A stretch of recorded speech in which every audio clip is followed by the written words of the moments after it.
Alhamdulillah wassalatu wassalamu ala Rasulillah Muhammadin wa ala alihi washabihi ajmain amma ba'd. Yang saya hormati Bapak Muhammad Munawar Said MPDI selaku dosen penggabung mata kuliah Ushul Fikih dan kepada teman-teman yang berbahagia.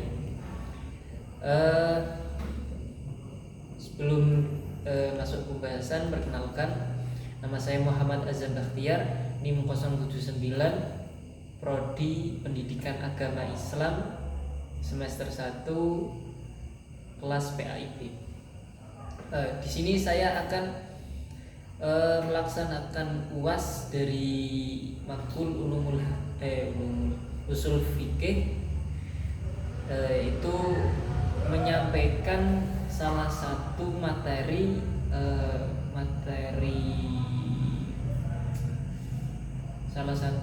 yang telah didapat selama 1 semester. Oke, di sini saya akan membawakan materi mengenai ijma. Langsung saja kita masuk ke pengertian ijma.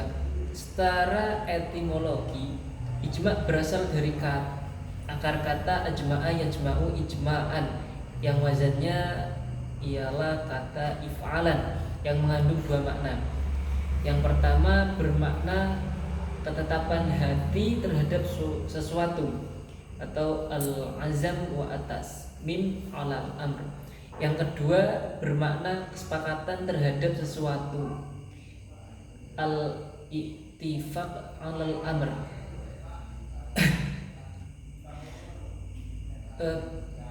Secara terminologi dapat diartikan ijma ialah kesepakatan umat Nabi Muhammad SAW secara khusus mengenai suatu permasalahan agama, atau yang jadi kesepakatan, kalau yang biasa kita dengar adalah kesepakatan para ulama mengenai suatu hukum. Lanjut saja ke tentang syarat-syarat ijma.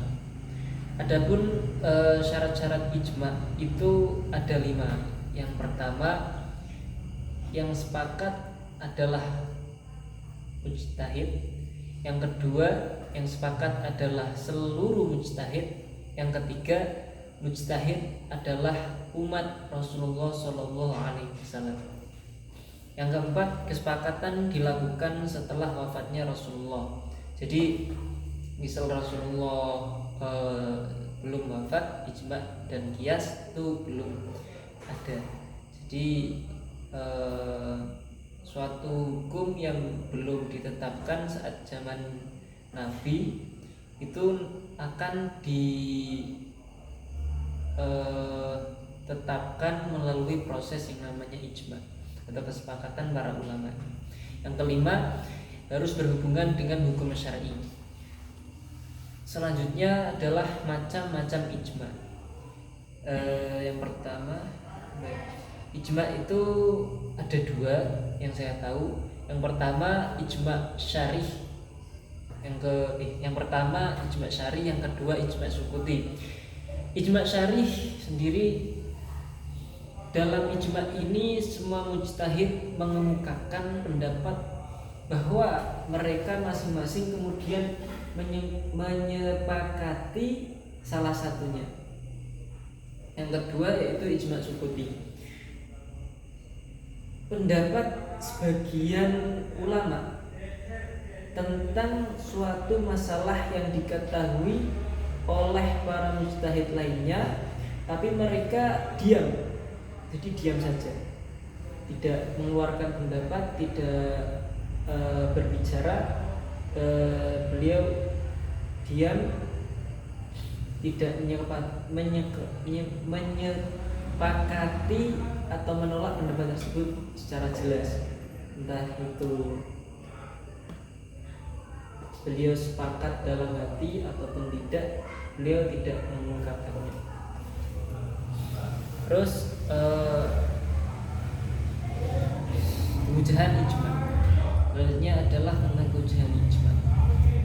ulama jumhur telah sepakat bahwa ijma' syar'i itu merupakan hujah secara qati',